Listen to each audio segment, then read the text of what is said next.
Je suis né au Congo, à Bukavu. 30 ans maintenant que j'habite en France.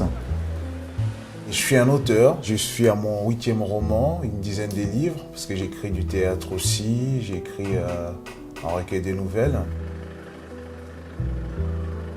J'ai fait du théâtre, j'ai été intermittent des spectacles, j'ai créé une boîte d'édition de livres. Mon 8e roman, le titre c'est En attendant que Dieu s'élève. C'est l'histoire d'un Congolais qui est arrivé en France en tant qu'étudiant. Au terme de ses études, il décide donc de s'installer ici pour y mener sa vie, il passe toute sa vie. Donc, sauf qu'une vingtaine d'années plus tard, il prend la décision de repartir dans son pays d'origine pour essayer de contribuer au développement de ce pays.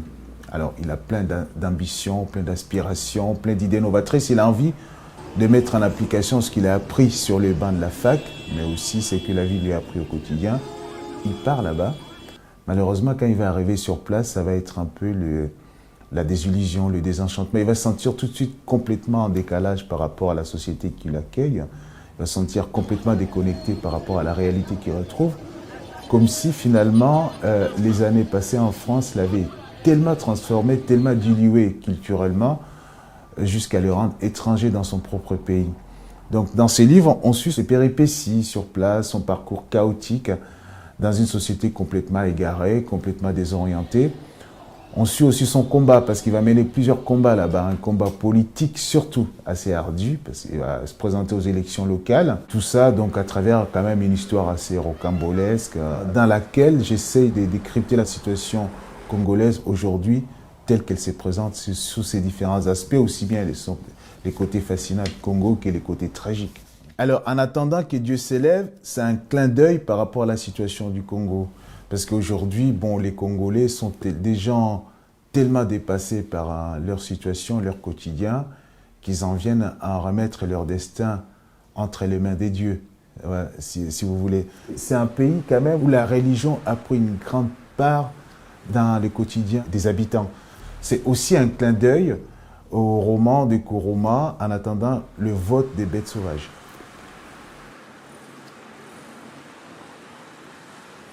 J'ai eu envie d'écrire un livre qui met en exergue tous les problèmes qu'on va retrouver au Congo, mais aussi qui essaie de réfléchir aux solutions pour essayer de sortir le Congo de son impasse actuelle.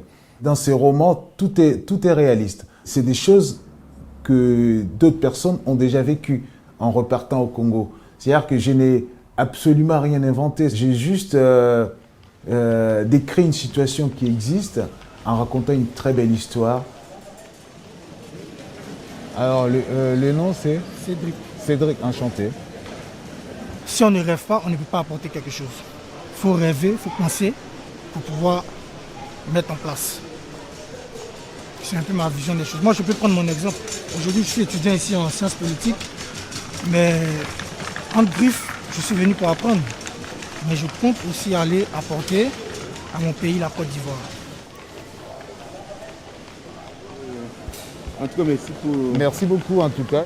Ce qui est important, c'est l'artiste. Il faut dépasser nos différences de couleur ou de provenance ou d'origine.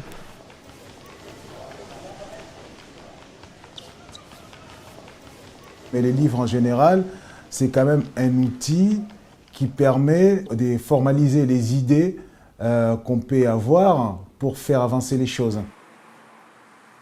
On a l'impression que l'histoire au Congo n'est pas écrite.